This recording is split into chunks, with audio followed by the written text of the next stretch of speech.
کر دے میرے ماضی کے ہر سانس کا کفارہ۔ الحمد للہ وکفا وسلام علی عبادہ الذین اصطفیٰ، اما بعد۔ اعوذ باللہ من الشیطان الرجیم، بسم اللہ الرحمن الرحیم۔ انما الخمر والمیسر والانصاب والازلام رجس من عمل الشیطان فاجتنبوه لعلکم تفلحون۔ انما یرید الشیطان ان یوقع بینکم العداوۃ والبغضاء فی الخمر والمیسر وَيَصُدُّكُمْ عَنْ ذِكْرِ اللَّهِ وَعَنِ الصَّلَاةِ فَهَلْ أَنْتُمْ مُنْتَهُونَ۔ صدق اللہ العظیم۔ بزرگان محترم، عزیزان مکرم اور معزز دینی ماں اور بہنیں اور پیارے بچوں، السلام علیکم ورحمۃ اللہ وبرکاتہ۔ ہماری تعلیم شراب کے بارے میں چل رہی تھی کہ شراب عربوں کی گٹی میں تھا، شراب کے بہت رسیلے اور بہت زیادہ عادی تھے، تو شراب آہستہ آہستہ حرام ہوئی۔ ابو ہریرہ رضی اللہ تعالیٰ عنہ سے روایت ہے کہ شراب کی حرمت تیسری دفعہ آئی جب نبی کریم صلی اللہ تعالیٰ علیہ وسلم مدینہ منورہ تشریف لائے۔ اس وقت لوگ شراب پیتے تھے اور جوئے کا مال بھی کھاتے تھے۔ حضرت محمد صلی اللہ تعالیٰ علیہ وسلم سے اس بارے میں سوال کیا گیا، یسألونک عن الخمر والمیسر قل فیہما اثم کبیر ومنافع للناس واثمہما اکبر من نفعہما۔ اس وقت اللہ تعالیٰ نے یہ آیت نازل فرمائی کہ تم سے شراب اور جوا کے بارے میں پوچھتے ہیں، گمبلین جوا کے بارے میں، تو کہہ دو اس میں فائدہ تو ہے لیکن بہت کم، اور اس کے مقابلے میں نقصانات بہت زیادہ ہے۔ لوگوں نے کہا فائدہ کم اور نقصان زیادہ ہے، حرام تو نہیں ہے۔ چنانچہ بعض صحابہ شراب پیتے تھے، لیکن بعض صحابہ نے اس آیت کے نازل ہونے کے بعد ہی شراب پینا چھوڑ دیا۔ اسی دوران میں حضرت عمر رضی اللہ تعالیٰ عنہ یہ دعا فرمایا کرتے تھے، اللہم بین لنا فی الخمر بیانا شافیہ، یہ اللہ ہمارے لیے شراب کے متعلق کوئی واضح صاف حکم نازل فرما دیجیے۔ تو اس آیت میں چونکہ شراب کی حرمت نازل نہیں ہوئی تھی، حرام نہیں ہوا تھا، اس لیے قدیم عادت کے مطابق لوگ شراب پیتے تھے۔ چنانچہ روایات میں آتا ہے کہ ایک مرتبہ چند صحابہ ایک دعوت میں جمع تھے، کیونکہ شراب حرام نہیں ہوئی تھی اس لیے لوگوں نے شراب پی۔ اتنے میں مغرب کے نماز کا وقت آ گیا۔ تمام حضرات اسی حالت میں نماز میں کھڑے ہو گئے۔ ایک مہاجر صحابی نے امامت کرائی اور قل یا الکافرون لا اعبد ما تعبدون کی جگہ اعبد ما تعبدون لا کو اڑا دیا، نشہ کے حالت میں پڑا، جس سے معنی بالکل غلط ہو گئی۔ اس پر اللہ تعالیٰ نے دوسری آیت نازل فرما دی، یا ایھا الذین آمنوا لا تقربوا الصلاۃ وانتم سکارى حتی تعلموا ما تقولون۔ اے ایمان والو، تم نشے کی حالت میں نماز کے نزدیک نہ جاؤ یہاں تک کہ تم سمجھو اور جانو کہ تم اپنی زبان سے کیا کہہ رہے ہو۔ ہوش عقل ٹھکانے آنے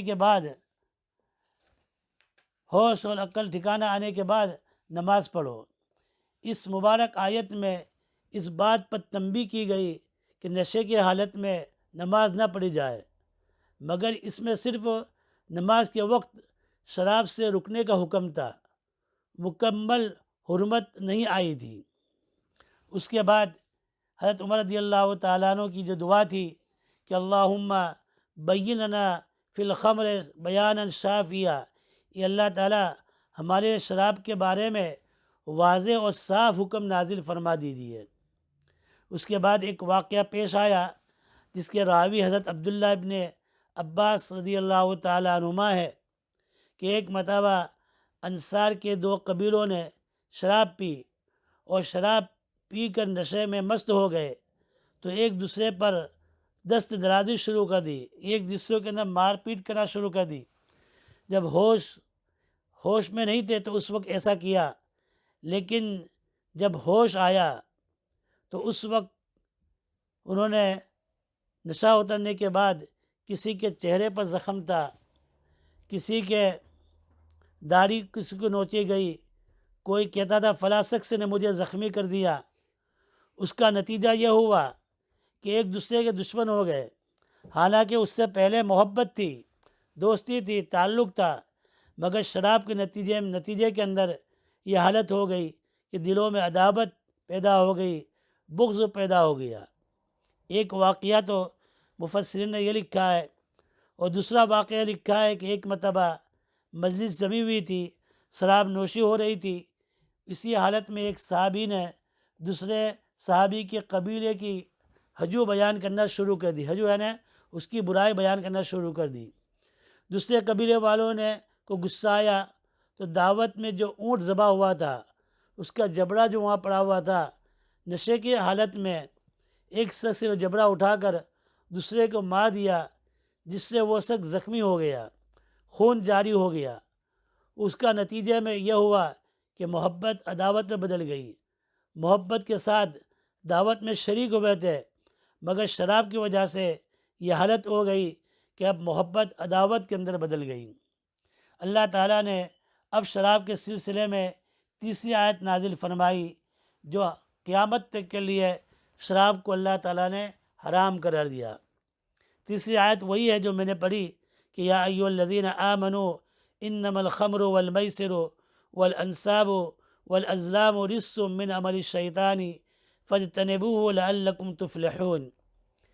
انما یرید الشیطان ان یوقع بینکم العداوۃ والبغضاء فی الخمر والمیسر ویصدکم عن ذکر اللہ وعن الصلاۃ فہل انتم منتہون۔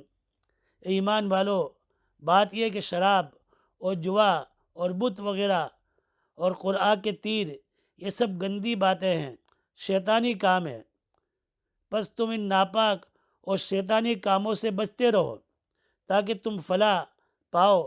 ناپاک اور شیطانی کاموں سے بچنے ہی میں فلاح ہو سکتی ہے۔ شیطان تو بس یہی چاہتا ہے کہ شراب اور جوے سے تمہارے درمیان میں عداوت اور بغض واقع کر دے۔ یہ دنیاوی نقصان ہوا، دنیاوی مذرت ہوئی، اور آخرت کی مذرت ہے کہ شیطان کیا چاہتا ہے کہ تم کو اللہ کی یاد سے، نماز سے روک دے۔ شیطان کا مقصد تو یہ ہے کہ تم شراب اور جوئے پڑھ کر اللہ کی یاد سے، یاد الہی سے اور نماز سے غافل ہو جاؤ۔ شراب اور جوئے میں پھنس کر یاد الہی اور نماز کا ہوش ہی نہیں رہے گا۔ لہذا یہ اخروی اور دینی مذرت ہے۔ جب شراب اور جوا ایسی بری چیز ہے، سو بتاؤ اب بھی ان گندی اور پلید چیزوں سے باز آؤ گے؟ ظاہری بات یہ سوال تھا، عقل کا تقاضا یہ ہے کہ جو چیز دنیا اور آخرت میں بربادی کا ذریعہ ہے، ان گندی اور ناپاک اور پلید چیزوں سے باز آ جاؤ۔ پھر یہ آیت کی تفسیر جو ہے حضرت مفتی اعظم گجرات حضرت مفتی عبدالرحیم لاجپوری نور اللہ مرقودہ نے اپنی فتاوی رحیم یام کے اندر کی ہے۔ انشاءاللہ آئندہ کل میں اس کو بیان کروں گا۔ اللہ تبارک و تعالی ان آیات کو سننے سے زیادہ سمجھنے کی توفیق عطا فرمائے، اور اللہ تعالی ہم سب کو پوری زندگی میں شراب سے، حرام مال کمانے سے، حرام مال کھانے سے، اپنے بچوں کو کھلانے سے، ان سب چیزوں سے اللہ تعالی ہم سب کی، پوری امت کی اللہ تعالی حفاظت فرمائے۔ آمین یا رب العالمین برحمتک یا ارحم الراحمین۔